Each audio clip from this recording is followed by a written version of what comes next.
Hello बच्चों, इस video में हम एक्सरसाइज 3.3 स्टार्ट कर रहे हैं जिसमें हम क्वाड्रिलेटरल के क्वेश्चन सॉल्व करेंगे। इससे पहले वाले वीडियो में हमने क्वाड्रिलेटरल के बारे में जाना, क्वाड्रिलेटरल किसे बोलते हैं, उसके टाइप्स के बारे में जाना और उसकी प्रॉपर्टी के बारे में जाना। तो क्वेश्चंस को हम ठीक से अच्छे से समझ के सॉल्व कर सकें, इसके लिए ज़रूरी है कि हमें क्वाड्रिलेटरल की प्रॉपर्टी पता हो। ठीक है, तो आप लोग पिछला वीडियो पहले देख लेना, उसमें आप लोग प्रॉपर्टी अच्छे से सीख लेना, उसके बाद से ये क्वेश्चन सॉल्व करेंगे तो फिर आसानी से समझ में आएगा। फर्स्ट क्वेश्चन है, given a parallelogram A B C D, complete each statement along with the definition और प्रॉपर्टी यूज। ठीक है, ये एक पैरेललोग्राम है ए बी सी डी और इसी के बेस पे हमें ये जो खाली जगह है इसे फिल भी करना है और इसकी डिफिनीशन है, प्रॉपर्टी जो भी यूज हुई है उसके बारे में हमें बताना है। तो A D is equal to, A D किसके बराबर है, तो A D is equal to B C. ठीक है, क्योंकि हमें पता है प्रॉपर्टी क्या होती है पैरेललोग्राम की, कि अपोजिट साइड जो है इक्वल होता है। तो ए डी और बी सी अपोजिट साइड है तो इक्वल होंगे, तो A D is equal to B C. Property क्या यूज हुई है, opposite sides are equal.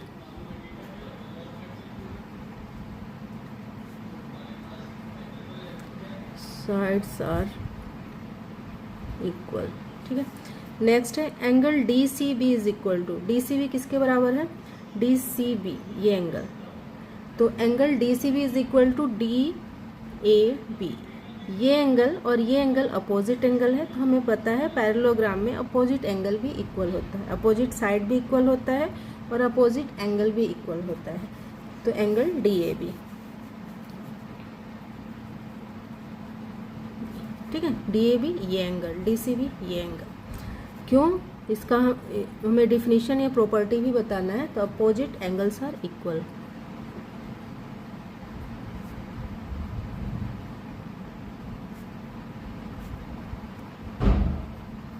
Next है O C is equal to, अब ओ सी ये है तो हमें प्रॉपर्टी में हमने जाना था कि इसका जो डायगोनल्स है, ठीक है, डायगोनल्स किसे बोलते हैं, जो अपोजिट वर्टिसेस को जो लाइन जोड़े, ठीक है, ज्वाइन करे। तो ये अपोजिट वर्टिस है, ये जोड़ रहे हैं इस वर्टिस को, ये जोड़ रहा है और ये, इसमें दो डायगोनल है। तो डायगोनल्स जहाँ एक दूसरे को बाइसेक्ट करते हैं, इंटरसेक्ट करते हैं, अगर वो बीच से काट रहे हैं, बिल्कुल इक्वल इधर हो इक्वल इधर हो, ठीक है, तो उसे बाइसेक्ट बोलते हैं अगर बीच से काट रहे हैं। तो हमें पता है कि पैरेललोग्राम के जो डायगोनल्स होते हैं वो बाइसेक्ट करते हैं, मतलब एक दूसरे को बिल्कुल बीच से काटते हैं।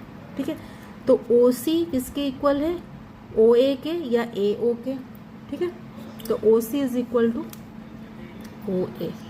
क्यों, क्योंकि diagonals bisect each other, bisect मतलब बीच से काटना।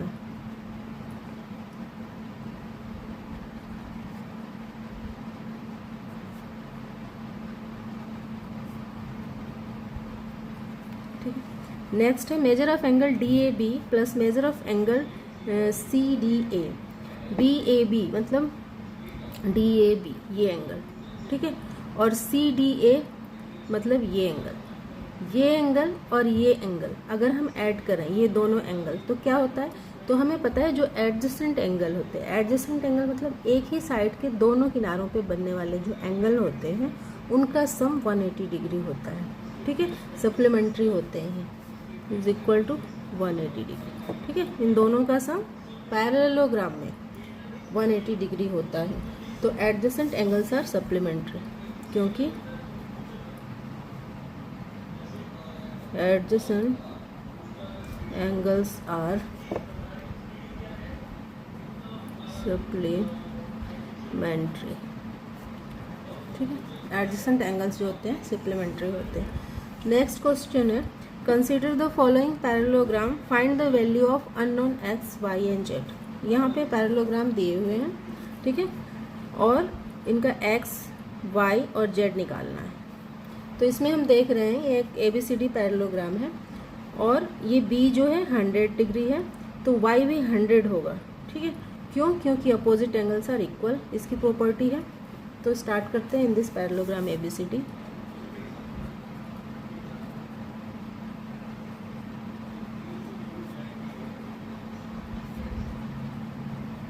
सी D, angle B is equal to angle D.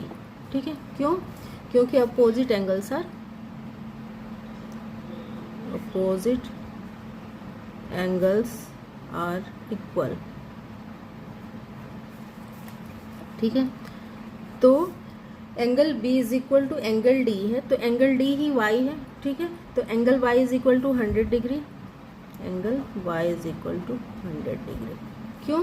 क्योंकि angle B is equal to 100 degree given है, क्योंकि angle B is equal to 100 degree given है, इसलिए एंगल Y भी 100 हो। ठीक है, नेक्स्ट है angle B plus angle C। अब अभी हमने देखा कि जो एडजेसेंट एंगल होते हैं, जो एक ही साइड के दोनों किनारों पर बनने वाले एंगल होते हैं, उनका सम 180 डिग्री होता है। तो angle B plus angle C is equal to, now angle B plus angle C is equal to 180 degree, क्योंकि एडजेसेंट एंगल आर सुप्लीमेंट्री होते हैं।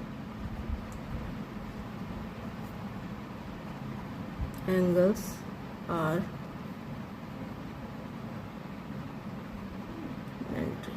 ठीक है, तो एंगल B हमें पता है 100 डिग्री है, प्लस एंगल C x है, तो 100 degree plus x is equal to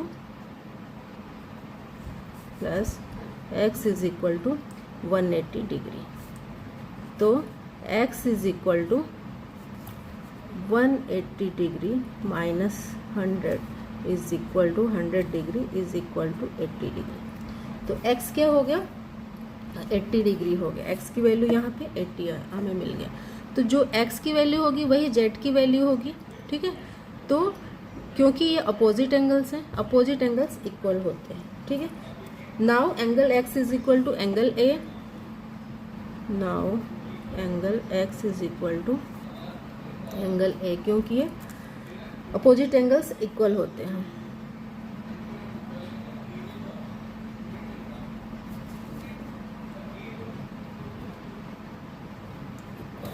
ठीक है, तो एंगल A क्या है? एंगल Z है, तो angle Z is equal to होगा 80 डिग्री। ठीक है, क्योंकि x 80 डिग्री है, इसलिए एंगल Z भी 80 डिग्री होगा, क्योंकि ये अपोजिट एंगल है। नेक्स्ट है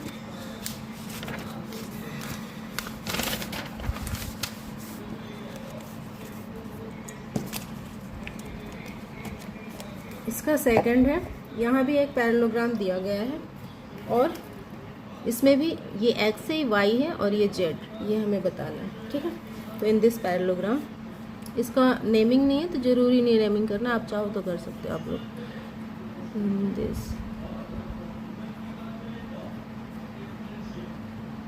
इन दिस पैरेललोग्राम एंगल M,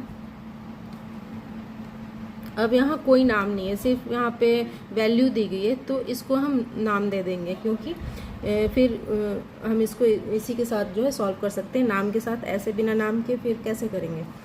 तो angle M plus angle Y, क्योंकि ये दोनों ही एडजेसेंट एंगल है, एक ही साइड के दोनों किनारों पे है। ठीक है, दोनों एंड पे हैं एक साइड के, तो एडजेसेंट एंगल्स हैं। तो ये एडजेसेंट एंगल का सम 180 डिग्री होता है पैरेललोग्राम में, हमें पता है। ये सारे ही पैरेललोग्राम हैं, जो भी जितने भी हैं सारे पैरेललोग्राम हैं। तो angle M plus angle Y is equal to 180 degree plus angle Y is equal to 180 degree, क्योंकि ये एडजेसेंट एंगल्स हैं।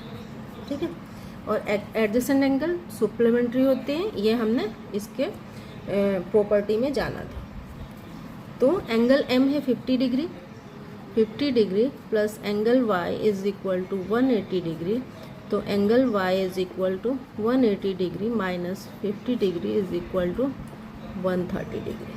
ठीक है, तो एंगल Y हमें मिल गया, ये 130 डिग्री है। अब angle Y is equal to angle X, क्योंकि अपोजिट एंगल्स इक्वल होते हैं पैरेललोग्राम में। ठीक है, तो ये अपोजिट एंगल है y और x, तो angle y is equal to angle x।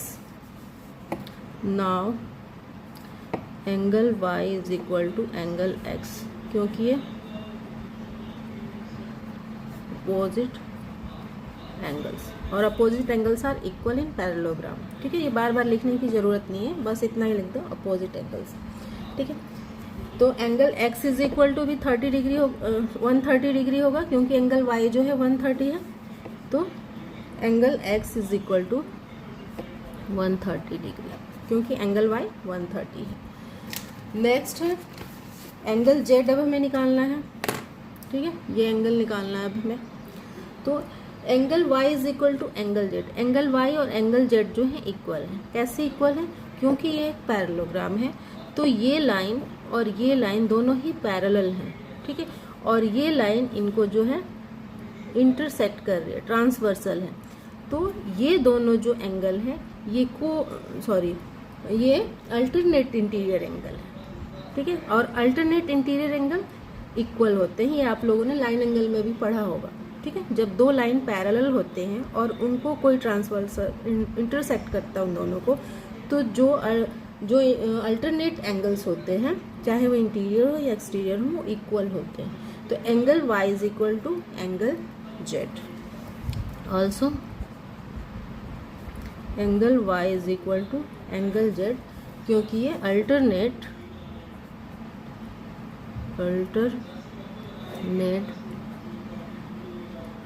Interior angles है, ठीक है। तो एंगल, इसलिए angle z is equal to 130 degree, तो एंगल z भी 130 डिग्री। नेक्स्ट ये भी एक पैरेललोग्राम है, ठीक है, तो इसमें भी हमें ये x है, ये y है और ये z है बताना है। तो इन this parallelogram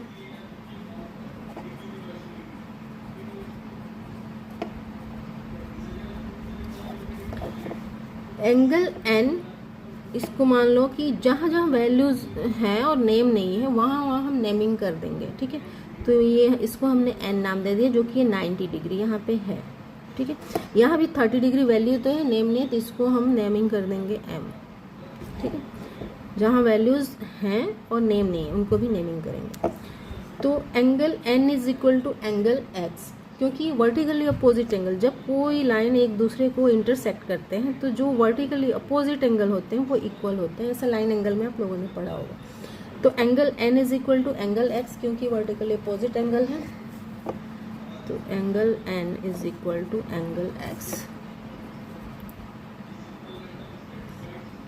vertically opposite angles, ठीक है। इसलिए angle x is equal to होगा 90 डिग्री, क्योंकि angle n is equal to 90 degree given है, ठीक है, ऐसा पहले से दिया हुआ है, इसलिए ये एंगल भी इक्वल होगा। अब इस ट्रायंगल में हमें ये वैल्यू पता है, ये भी पता चल गया, तो ये हम निकाल सकते हैं एंगल सम प्रॉपर्टी के हिसाब से, ठीक है। तो now angle n plus angle y plus 30 degree, now ये n है, सॉरी ये x है, ये y है, ये 30 डिग्री। तो angle x plus angle y plus 30 degree, या एंगल m, ठीक है, 30 डिग्री नहीं है, एंगल m, क्योंकि हमने इसका नाम दिया है, is equal to 180 degree according to angle sum property, ठीक है। एंगल सम प्रॉपर्टी के हिसाब से एक ट्रायंगल के तीनों एंगल का सम 180 डिग्री होता है। तो ये एक ट्रायंगल बन रहा है जिसमें से दो हमें तो पता है। तो एंगल x है 90 degree plus angle y plus angle m है 30 degree is equal to 180 degree. तो एंगल y सीधे निकाल लेते हैं, इज इक्वल टू 90 और 30 हो गया 120 डिग्री, तो 180 degree minus 120 degree is equal to हो गया 60 डिग्री, ठीक है। तो एंगल y क्या हो गया, ये 60 हो गया। एंगल x हमें मिला था अभी 90 डिग्री था, ठीक है, और एंगल y हो गया 60 डिग्री। अब रह गया ये z, ठीक है। Also angle y is equal to angle z, ठीक है, क्योंकि ये लाइन और ये लाइन पैरेलल जा रहे हैं, ठीक है, ये पैरेलल लाइंस है, ये पैरेलल लाइंस है, ठीक है। तो जब भी पैरेलल लाइंस को कोई ट्रांसवर्सल इंटरसेक्ट करता है तो उन अल्टरनेट एंगल्स जो होते हैं वो इक्वल होते हैं। तो ये एंगल और ये एंगल अल्टरनेट एंगल्स हैं, ठीक है। ये ट्रांसवर्सल इन्हें काट रहा है, ये दो लाइनें ऐसे जा रही हैं पैरेलल, तो एंगल वाई और एंगल जेड इक्वल होंगे क्योंकि ये अल्टरनेट एंगल्स है, अल्टरनेट इंटीरियर एंगल है। Also angle y is equal to angle z, angle z क्योंकि ये अल्टरनेट एंगल्स है, ठीक है। तो angle z is equal to, angle y 60 था तो जेड भी 60 डिग्री होगा। नेक्स्ट है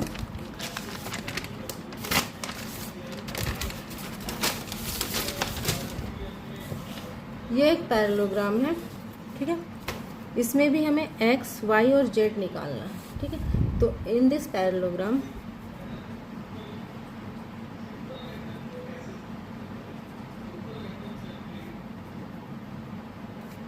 एंगल, अब देखो यहाँ पे नेमिंग है, ये सिर्फ वैल्यू ही नेमिंग नहीं, तो इसको एम लिख लेते हैं, ठीक है। मान लो ये एंगल एम है, ठीक है।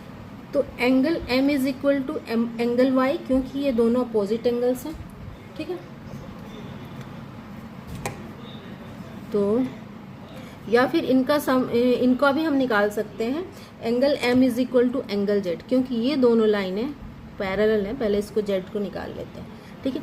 तो पैरेलल लाइन से, और ये ट्रांसवर्सल का काम कर रहा है ये, ठीक है। ये पैरेलल लाइन से ऐसे जा रही है ऐसे, और इनको काट रहा है। तो ये दोनों जो एंगल है कॉरस्पॉन्डिंग एंगल है, ठीक है। इस लाइन के ऊपर है और इस लाइन के ऊपर, तो कॉरस्पॉन्डिंग एंगल्स भी इक्वल होते हैं। सेम साइड है, सेम पोजीशन है, लाइन के ऊपर ये भी है, लाइन के ऊपर ये भी है, तो ये दोनों एंगल जो है कॉरस्पॉन्डिंग एंगल्स हुए जो कि इक्वल होते हैं। तो angle m is equal to angle z, angle z क्योंकि ये कॉरस्पॉन्डिंग एंगल्स हैं, कॉरस्पॉन्डिंग एंगल्स इक्वल होते हैं, ठीक है। तो ये 80 है तो ये भी 80 होगा, इसलिए angle z is equal to 80 degree. अब हमें एंगल जेड 80 डिग्री मिल गया। 80 डिग्री क्यों है? क्योंकि एंगल एम जो है, angle m is equal to 80 degree given है, ठीक है। तो एंगल जेड हो गया 80 डिग्री। अब एंगल वाई निकाल लेते हैं। एंगल वाई और एंगल एम भी इक्वल है क्योंकि ये अपोजिट एंगल्स हैं और अपोजिट एंगल्स पैरेललोग्राम में इक्वल होते हैं। Also angle m is equal to angle y क्योंकि ये अपोजिट एंगल्स हैं। हमने प्रॉपर्टी में पढ़ा था कि पैरेललोग्राम के अपोजिट एंगल्स जो होते हैं इक्वल होते हैं। तो angle y is equal to भी होगा 80 डिग्री, ठीक है। अब क्या बचा? x बच गया। Now angle y, angle x plus angle m ले लो, ठीक है, या फिर angle x plus angle y ले लो, ठीक है। ये और ये दोनों ही एडजेसेंट एंगल है क्योंकि सेम लाइन के एंड पे ख़त्म हो रहे हैं, ठीक है। और ये दोनों भी एडजेसेंट एंगल हैं, ठीक है, एक्स वाई। तो ये भी सेम लाइन के एंड पे बन रहे हैं, तो इसलिए ये एंगल एडजेसेंट एंगल है। तो इन दोनों एंगल का जो सम होगा वो 180 डिग्री होगा। तो ये एंगल हमें पता है, तो 180 से माइनस कर देंगे तो एंगल एक्स हमें मिल जाएगा। तो angle y plus angle x, angle y plus angle x is equal to 180 degree क्योंकि ये एडजेसेंट एंगल्स हैं। और एडजेसेंट एंगल्स जो होते हैं सप्लीमेंट्री होते हैं, 180 डिग्री बनाते हैं मिलके। तो एंगल y हमें पता है 80 डिग्री है, अभी हमने निकाला। तो 80 degree plus angle x is equal to 180 degree, तो angle x is equal to 180 degree minus 80 degree is equal to 100 degree, ठीक है। तो ये एंगल x मिल गया हमें 100 degree, angle y 80 degree, angle z 80 degree, ठीक है। तीनों एंगल्स हमें मिल गए। नेक्स्ट है जो फिफ्थ है, ये भी एक पैरेललोग्राम है, ठीक है। इसमें भी हमें x, y और z फाइंड करना है। तो इन दिस पैरेललोग्राम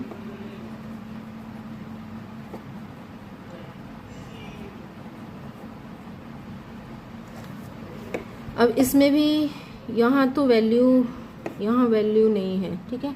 तो इसको मान लो ये m है और यहाँ भी वैल्यू है, नेम नहीं है, तो इसको हम ले लेते हैं n, ठीक है। अब ये है 112 डिग्री और ये है 40 डिग्री और यहाँ से एक लाइन ऐसे जा रही है, ठीक है, लेकिन ये बीच से नहीं जा रही है, बाइसेक्ट नहीं कर रही है इस एंगल को। क्यों? क्योंकि ये 112 है और इन दोनों का सम हमें पता है 180 होगा, तो अगर ये 40 है ये भी 40 होगा, तो ये 80 हो जाएगा और 80 प्लस 112 हो जाएगा 192, जबकि 180 होना चाहिए सम। तो ये 20 से नहीं काट रहा है इसको, ये हमें ध्यान रखना है, ठीक है। तो अब हमें x, y और z निकालना। तो y तो निकल जाएगा क्योंकि अपोजिट एंगल है, ठीक है। तो सबसे पहले इसी को निकालते हैं। Angle m is equal to angle y, angle m is equal to angle y, क्योंकि ये अपोजिट एंगल्स हैं।